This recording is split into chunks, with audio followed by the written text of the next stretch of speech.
ಕರ್ನಾಟಕ ರಾಜ್ಯ ಸರ್ಕಾರದಿಂದ ಕೇಂದ್ರಕ್ಕೆ ಕುರುಬರಿಗೆ ಎಸ್ ಟಿ ಕೊಡಬೇಕು ಅಂತೇಳಿ ಶಿಫಾರಸ್ ಆಗಿದೆಯಲ್ಲ, ಅದನ್ನು ವಾಪಸ್ ತಗೊಂಡ್ಬರ್ಬೇಕಂತೆ. ಇಲ್ಲದ ಹೋದರೆ ಪ್ರತಿಭಟನೆ ಮಾಡ್ತಾರಂತೆ. ಕುರುಬರಿಗೆ ಎಸ್ ಟಿ ಮೀಸಲಾತಿ ತಗೊಳ್ಳುವಂಥ ಅರ್ಹತೆಯೇ ಇಲ್ವಂತೆ, ಆ ಗುಣಲಕ್ಷಣಗಳೇ ಇಲ್ವಂತೆ. ನಿನ್ನೆ ದಿವಸ ಯಾವುದೋ ಒಂದು ವಿಡಿಯೋದಲ್ಲಿ ಬಂದಿರುವಂಥದ್ದು. ಹಾಗಾಗಿ ಕುರುಬರಿಗೆ ಪರಿಶಿಷ್ಟ ಪಂಗಡದಲ್ಲಿ ಸೇರಲು ಯಾವ ಯೋಗ್ಯತೆಗಳು ಇಲ್ಲ, ಯಾವ ಲಕ್ಷಣಗಳು ಇಲ್ಲ.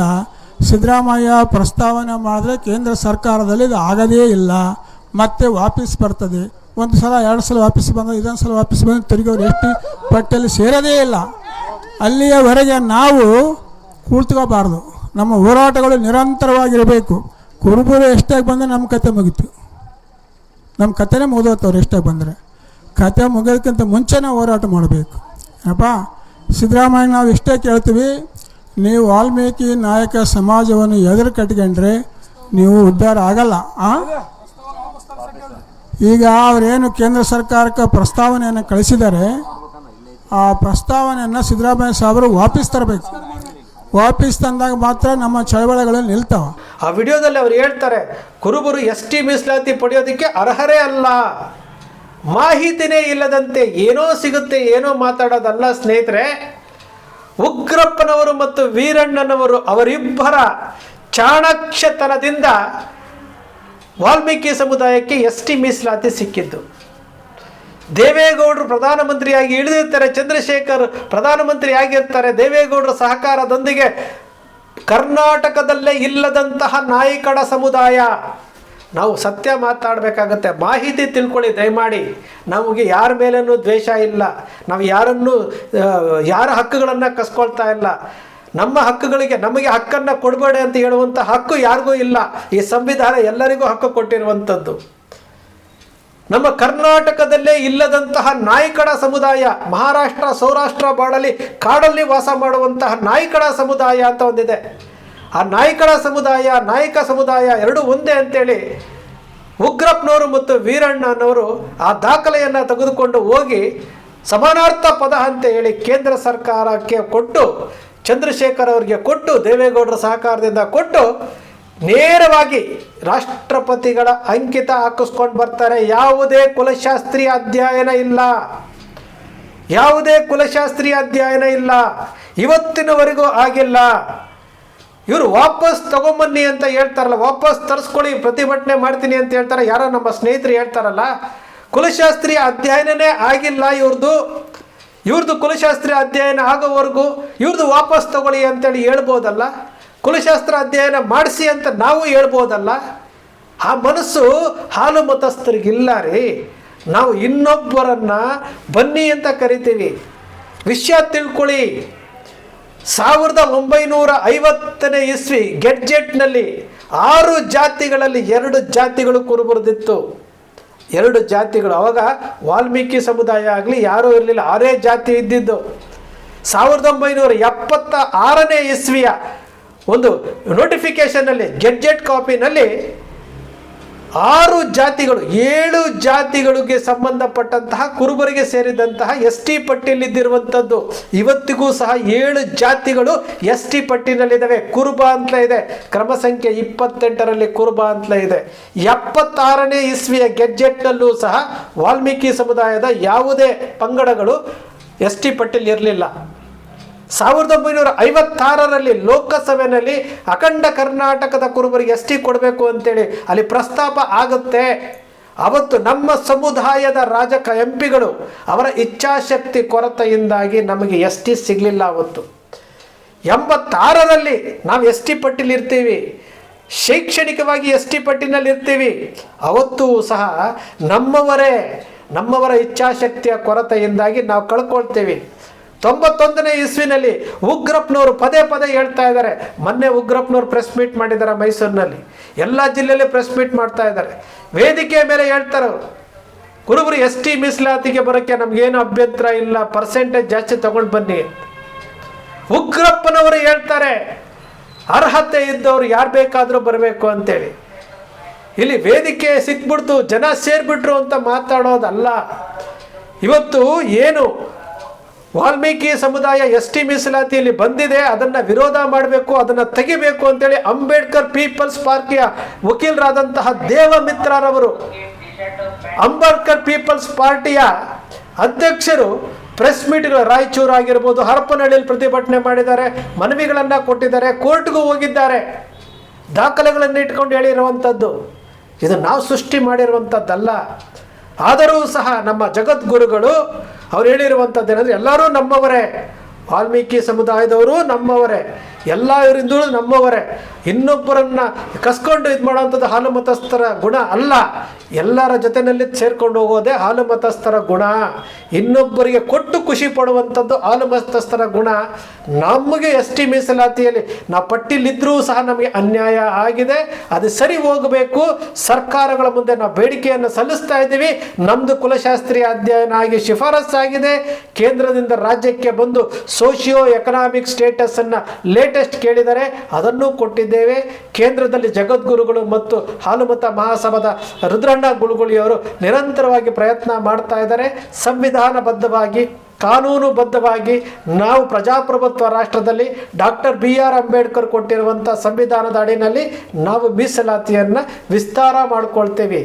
ನಾವು ಹೊಸದಾಗಿ ಕೇಳ್ತಾ ಇರುವಂಥದ್ದಲ್ಲ. ಬ್ರಿಟಿಷರ ಕಾಲದಲ್ಲೇ ನಾವು ST ಪಟ್ಟಿಲಿರುವಂಥದ್ದು.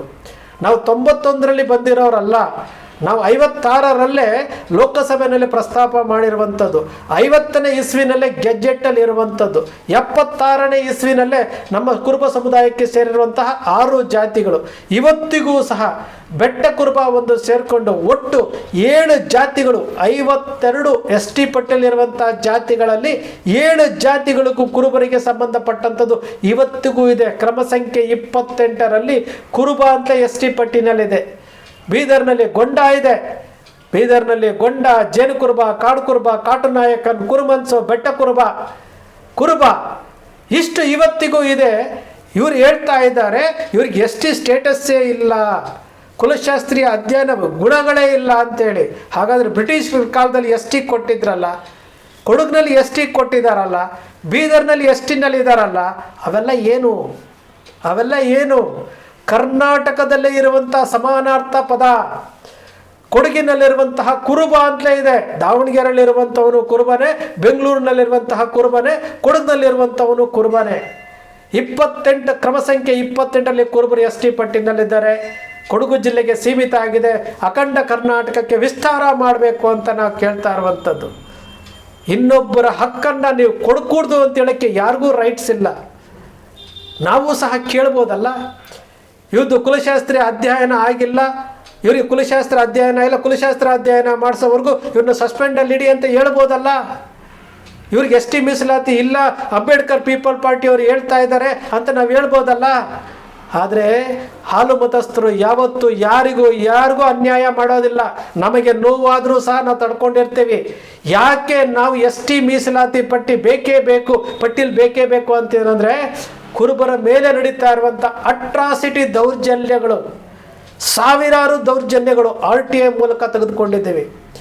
ನಮ್ಮ ಸಮುದಾಯ ಮುಗ್ಧ ಸಮುದಾಯ, ಅಮಾಯಕ ಸಮುದಾಯ, ಇನ್ನೊಬ್ಬರಿಗೆ ಬಳಕೆ ಆಗುವಂತಹ ಸಮುದಾಯ ಅಂತೇಳಿ ಈ ಸಮುದಾಯದ ಮೇಲೆ ಎಷ್ಟು ಅಟ್ರಾಸಿಟಿ ಕೇಸುಗಳಾಗ್ತಾ ಇದ್ದಾವೆ. ಬಾಗಲಕೋಟೆ 1ರಲ್ಲಿ 311, ಚಿತ್ರದುರ್ಗದಲ್ಲಿ 165, ಬಸವನ ಬಾಗೇವಾಡಿನಲ್ಲಿ 140, ಎಷ್ಟು ಬೇಕು ಸಾವಿರಾರು ಅಟ್ರಾಸಿಟಿ ಕೇಸುಗಳು ಕುರುಬರ ಮೇಲೆ, ದೌರ್ಜನ್ಯಗಳು, ಕುರಿಗಾರರ ಮೇಲೆ ದೌರ್ಜನ್ಯಗಳು. ಇದರಿಂದ ತಪ್ಪಿಸ್ಕೊಳ್ಳೋದಕ್ಕೋಸ್ಕರವಾಗಿ ಅಟ್ರಾಸಿಟಿ ದೌರ್ಜನ್ಯ ಮಾಡ್ತಾರೆ, ಕುರುಬರನ್ನು ನಿಂದಿಸ್ತಾರೆ, ಕುರುಬರನ್ನ ಗೇಲಿ ಮಾಡ್ತಾರೆ. ಎಲ್ಲವನ್ನೂ ಮಾಡಿಕೊಂಡು ಸಹಿಸ್ಕೊಂಡು ನಾವು ST ಪಟ್ಟಿಲಿದ್ದರೂ ಸಹ ನಾವು ಯಾರಿಗೂ ತೊಂದರೆ ಕೊಡದ ಹಾಗೆ ನಾವು ಕಾನೂನುಬದ್ಧವಾಗಿ 25 ವರ್ಷಗಳ ನಂತರ ಆಗಿರುವಂಥ ತಪ್ಪನ್ನು ಸರಿಪಡ್ಕೊಳ್ಳೋದಕ್ಕೆ ಕನಕ ಗುರುಪೀಠದ ಜಗದ್ಗುರುಗಳು ಮತ್ತು ರುದ್ರಣ್ಣ ಗುಳುಗುಳಿಯವರು ನಿರಂತರವಾಗಿ ಹೋರಾಟ ಮಾಡ್ತಾ ಇದ್ದಾರಲ್ಲ. ನಾವು ಯಾರಿಗಾದರೂ ನೀವು ಯಾಕೆ ಇದು ಮಾಡಿದ್ರಿ, 1991ನೇ ಇಸ್ವಿನಲ್ಲಿ ಏನು ST ಪಟ್ಟಿನಲ್ಲಿ ಕ್ರಮ ಸಂಖ್ಯೆ 38ರಲ್ಲಿ ಸೇರ್ಪಡೆ ಆದಾಗ ನಾವೇನಾದರೂ ವಿರೋಧ ಮಾಡಿದ್ವಾ? ST ಮೀಸಲಾತಿ ಪಟ್ಟಿನಲ್ಲಿ 91ರಲ್ಲೇ ನಾವು 6 ಜಾತಿ ಇತ್ತು, 6 ಜಾತಿ ಇದ್ವಿ ನಾವು. 86ರಲ್ಲಿ STನಲ್ಲೇ ಇದ್ವಿ. ಅಖಂಡ ಕರ್ನಾಟಕದ ಕುರುಬರು ST ಪಟ್ಟಿಲಿದ್ದರು. ನಾವು ವಿರೋಧ ಮಾಡಿದ್ವಾ? ಸ್ವಾಗತ ಮಾಡಿದ್ವಿ ನಾವು. ಇವತ್ತಿಗೂ ಸಹ ಕೇಂದ್ರ ಸರ್ಕಾರವನ್ನು ನಾವು ಕೇಳ್ತಾ ಇರ್ಬೋದು, ST ಮೀಸಲಾತಿಗೆ 15% ಕೊಡಿ, ನಮ್ಮನ್ನು ಎಷ್ಟಿಗೆ ಸೇರಿಸಿ ಅಂತ ಕೇಳ್ತಾ ಇರುವಂಥದ್ದು. ಯಾರ ಹಕ್ಕನ್ನು ತೆಗೆದುಕೊಳ್ಳೋದಿಲ್ಲ. ಈ ರೀತಿ ಯಾರಿಗೋ ಮಾತಾಡೋದಕ್ಕೆ ವೇದಿಕೆಗಳು ಸಿಕ್ತು ಅಂತ ಮಾತಾಡೋದಲ್ಲ. ಉಗ್ರಪ್ಪನವ್ರನ್ನ ಕೇಳಿ ತಿಳ್ಕೊಳ್ಳಿ. ಇವತ್ತು ಉಗ್ರಪ್ಪನವರು ವೀರಣ್ಣವರಿಂದ ಇವತ್ತು ವಾಲ್ಮೀಕಿ ಸಮುದಾಯದವ್ರಿಗೆ ಎಷ್ಟಿ ಮೀಸಲಾತಿ ಸಿಕ್ಕಿರುವಂಥದ್ದು. ಅವರ ಚಾಣಕ್ಷತನದಿಂದ ತೆಗೆದು ನೋಡಿ, ಯಾವುದೇ ಕುಲಶಾಸ್ತ್ರೀಯ ಅಧ್ಯಯನ ಆಗಿಲ್ಲ. ನೇರವಾಗಿ ಅವತ್ತು ಉಗ್ರಪ್ಪನವರು ನಮ್ಮ ಸಮುದಾಯದವ್ರಿಗೂ ಹೇಳಿದ್ರಂತೆ, ನಿಮ್ಮದು ಸಹ ಒಂದು ಅರ್ಜಿ ಕೊಡಿ, ನಿಮಗೂ ಅರ್ಹತೆ ಇದೆ ಅಂತೇಳಿ. ನಮ್ಮವರ ಇಚ್ಛಾಶಕ್ತಿ ಕೊರತೆ, ನಮ್ಮವರಲ್ಲಿ ಏನು ಆ ಪ್ರಜ್ಞಾವಂತಿಕೆ ಕೊರತೆಯಿಂದಾಗಿ ಅವತ್ತು ನಾವು ಎಸ್.ಟಿ ಮೀಸಲಾತಿಯಿಂದ ವಂಚಿತರಾದ್ವಿ. ಈಗ ನಮ್ಮ ಮೇಲೆ ನಡೀತಾ ಇರುವಂತಹ ಅಟ್ರಾಸಿಟಿ ದೌರ್ಜನ್ಯಗಳು, ಈ ರೀತಿಯಾದಂತಹ ವಿಚಾರಗಳನ್ನು ನಾವು ನೋಡಿದಾಗ ನಮ್ಮ ಮನಸ್ಸಿಗೂ ಬೇಜಾರಾಗಲ್ವಾ? ನಮ್ಮ ಸಮುದಾಯದ ಕುರಿಗಾರರನ್ನು ಯಾವ ರೀತಿ ನಡೆಸ್ಕೊಳ್ತಾ ಇದ್ದಾರೆ, ಎಷ್ಟು ಅಟ್ರಾಸಿಟಿಗಳಾಗ್ತಾ ಇದ್ದಾವೆ, ನಾವು ಕೇಳಬಾರ್ದ? ದಾಖಲೆಗಳಿದೆ ಸ್ವಾಮಿ, ಜಡ್ಜ್ಮೆಂಟ್ ಕಾಪಿಗಳಿದೆ ನಮ್ಮ ಹತ್ರ. ಅಂಬೇಡ್ಕರ್ ಪೀಪಲ್ ಪಾರ್ಟಿಯವರು ಏನು ಮಾತಾಡಿದ್ರು ಎಲ್ಲವೂ ಇದೆ.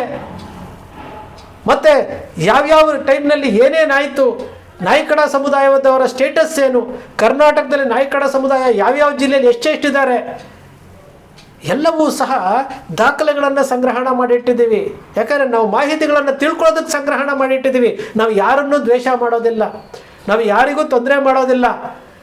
ನಾವು ಕುರುಬರು ಹೇಗಿದೆ ಅಂತಂದರೆ, ನಮಗೆ ನೋವಾದರೂ ಪರವಾಗಿಲ್ಲ, ನಮಗೆ ಹೊಟ್ಟೆ ಹಸಿದಿದ್ರೂ ಪರವಾಗಿಲ್ಲ, ನಮ್ಮ ಊಟವನ್ನು ಇನ್ನೊಬ್ಬರಿಗೆ ಕೊಟ್ಟು ಅವರು ಊಟ ಮಾಡ್ತಾ ಇರೋದನ್ನು ನೋಡೋದನ್ನು ಖುಷಿ ಪಡುವಂತಹ ಜನ. ನಮ್ಮ ಸಮುದಾಯದ ಮುಖ್ಯಮಂತ್ರಿಗಳು 8 ವರ್ಷಗಳ ಕಾಲ ಈ ರಾಜ್ಯವನ್ನು ಆಳಿದ್ದಾರೆ. 2013ರಿಂದ 2018ರವರೆಗೆ, 2023ರಿಂದ 2026ರವರೆಗೆ ನಮ್ಮ ಸಮುದಾಯದವರೇ ಮುಖ್ಯಮಂತ್ರಿಗಳಾಳಿದ್ದಾರೆ. ಆದರೆ ಅವರದೇ ಸಮುದಾಯ, ಕುರುಬ ಸಮುದಾಯಕ್ಕೆ ಒಂದೇ ಒಂದು ನಿಗಮ ಮಾಡಿಕೊಟ್ಟಿಲ್ಲ. ಇದು ಕುರುಬರ ಗುಣ ರೀ. ಇನ್ನೊಬ್ಬರಿಗೆ ಬಿಟ್ಟು ಕೊಡ್ತೀವಿ ನಾವು, ಇನ್ನೊಬ್ಬರು ಚೆನ್ನಾಗಿರಲಿ ಅಂತ ಬಯಸ್ತೀವಿ. ಈ ರಾಜ್ಯದ ಮುಖ್ಯಮಂತ್ರಿಯಾಗಿ ಇನ್ನೊಬ್ಬರಿಗೆ ಬಯಸ್ತೀವಿ ಹೊರತು ಇನ್ನೊಬ್ಬರದನ್ನು ಕಸ್ಕೊಳ್ಳುವಂತಹ ಗುಣ ಕುರುಬರಲ್ಲಿಲ್ಲ. ಅದಕ್ಕೋಸ್ಕರವಾಗಿ ನಮ್ಮನ್ನು ಹಾಲು ಮತಸ್ಥರು ಅಂತ ಕರೆಯೋದು. ಹಾಲು ಮತಸ್ಥರು ಅಂತ ಅದಕ್ಕೆ ಕರೆಯೋದು. ದಯಮಾಡಿ ಕುರುಬರನ್ನು ದ್ವೇಷ ಮಾಡೋದನ್ನು ಫಸ್ಟು ಬಿಡಿ. ಮಾಹಿತಿಗಳನ್ನು ತಿಳ್ಕೊಳ್ಳಿ. ಉಗ್ರಪ್ಪನವ್ರನ್ನ ಕೇಳಿ, ಮಾಹಿತಿಗಳನ್ನು ಕಲೆ ಹಾಕಿ. ಇನ್ನೊಬ್ಬರಿಗೆ ನೀವು ಎಸ್.ಟಿ ಕೊಡಬಾರ್ದು, ವಾಪಸ್ ತೆಗೆಸ್ಕೊಳ್ಳಿ, ಇವೆಲ್ಲ ಹೇಳಬಾರ್ದು. ಇದು ಸಂವಿಧಾನ, ಎಲ್ಲರಿಗೂ ಕೊಟ್ಟಿರುವಂತಹ ಹಕ್ಕು. ಬ್ರಿಟಿಷರ ಕಾಲದಿಂದಲೂ ಇವತ್ತಿನವರೆಗೂ ಎಸ್.ಟಿ ಪಟ್ಟಿನಲ್ಲಿದ್ದೀವಿ. ನಮ್ಮ ದೌರ್ಭಾಗ್ಯ, ನಮ್ಮ ದುರಂತ, ನಮ್ಮ ಇಚ್ಛಾಶಕ್ತಿಯ ಕೊರತೆಯಿಂದ ನಾವು ವಿಸ್ತಾರ ಮಾಡಿಕೊಂಡಿಲ್ಲ. ಇಲ್ಲದ ಹೋಗಿದ್ರೆ 1976ರಲ್ಲೇ ನಾವು ಎಸ್.ಟಿನಲ್ಲಿದ್ದಿದ್ರೆ ಇಷ್ಟೊತ್ತಿಗೆ ಸಮುದಾಯ ಎಲ್ಲೋ ಹೋಗಿರ್ತಿತ್ತು. ಇವತ್ತು ಆ ತಪ್ಪನ್ನು ಸರಿಪಡ್ಕೊಳ್ಳೋದಕ್ಕೋಸ್ಕರವಾಗಿ 25 ವರ್ಷಗಳ ನಂತರ ಸುದೀರ್ಘವಾಗಿ ಹೋರಾಟ ಮಾಡ್ತಾ ಇರುವಂಥ ಜಗದ್ಗುರುಗಳು ರುದ್ರಣ್ಣ ಗುಲ್ಗುಳಿಯವರು, ಇವರೆಲ್ಲರೂ ಸಹ ಏನು ಫಾಲೋ ಅಪ್ ಮಾಡ್ತಾ ಇದ್ದೀವಿ. ಇನ್ನೊಬ್ಬರ ಹಕ್ಕನ್ನು ಕಸ್ಕೊಳ್ತಾ ಇಲ್ಲ ಸ್ವಾಮಿ, ಇನ್ನೊಬ್ಬರ ಹಕ್ಕು ಕಸ್ಕೊಳ್ತಾ ಇಲ್ಲ, ಇನ್ನೊಬ್ಬರನ್ನ ನಾವು ಟೀಕೆ ಮಾಡ್ತಾ ಇಲ್ಲ. ಅವರೂ ನಮ್ಮವರೇ, ನಾವೆಲ್ಲ ಒಂದೇ, ನಾವೆಲ್ಲ ತುಳಿತಕ್ಕೆ ಒಳಪಟ್ಟಿರುವಂತಹ ಸಮುದಾಯಗಳು. ನಾವು ಕೇಳ್ತಿರೋದು ಇಷ್ಟೇ, ಕುರುಬರ ಮೇಲೆ ದ್ವೇಷವನ್ನು ಸಾಧಿಸಬೇಡಿ, ಯಾರೂ ಸಾಧಿಸಬೇಡಿ. ಈ ಸಮುದಾಯ ಮುಗ್ಧ ಸಮುದಾಯ. ಇವತ್ತು ಶೈಕ್ಷಣಿಕವಾಗಿ, ಆರ್ಥಿಕವಾಗಿ, ಔದ್ಯೋಗಿಕವಾಗಿ, ರಾಜಕೀಯವಾಗಿ ತೀರಾ ಹಿಂದುಳಿದಿರುವಂತಹ ಸಮುದಾಯ ಇದು ವಾಸ್ತವ ಸತ್ಯ. ಬಂಧುಗಳೇ, ಕನಕ ಟಿವಿ ಯಾವತ್ತಿಗೂ ಸೃಷ್ಟಿ ಮಾಡೋದಿಲ್ಲ, ಯಾವುದು ಸೃಷ್ಟಿ ಮಾಡಿ ಕಲ್ಪನೆಯೂ ಮಾಡೋದಿಲ್ಲ, ವಾಸ್ತವದ ವಿಚಾರವನ್ನು ವಿಶ್ಲೇಷಣೆ ಮಾಡುತ್ತೆ. ಕನಕ ಟಿವಿಯ ವಿಶ್ಲೇಷಣೆ ನಿಮ್ಗೆ ಇಷ್ಟ ಆಯಿತು ಅಂದರೆ ಸಬ್ಸ್ಕ್ರೈಬ್ ಆಗಲಿಲ್ಲ ಅಂದರೆ ಸಬ್ಸ್ಕ್ರೈಬ್ ಮಾಡ್ಕೊಳ್ಳಿ, ಪಕ್ಕದಲ್ಲಿ ಕಾಣುವಂಥ ಬೆಲ್ ಐಕಾನ್ ಪ್ರೆಸ್ ಮಾಡಿ, ಶೇರ್ ಮಾಡಿ, ಪ್ರೋತ್ಸಾಹ ನೀಡಿ.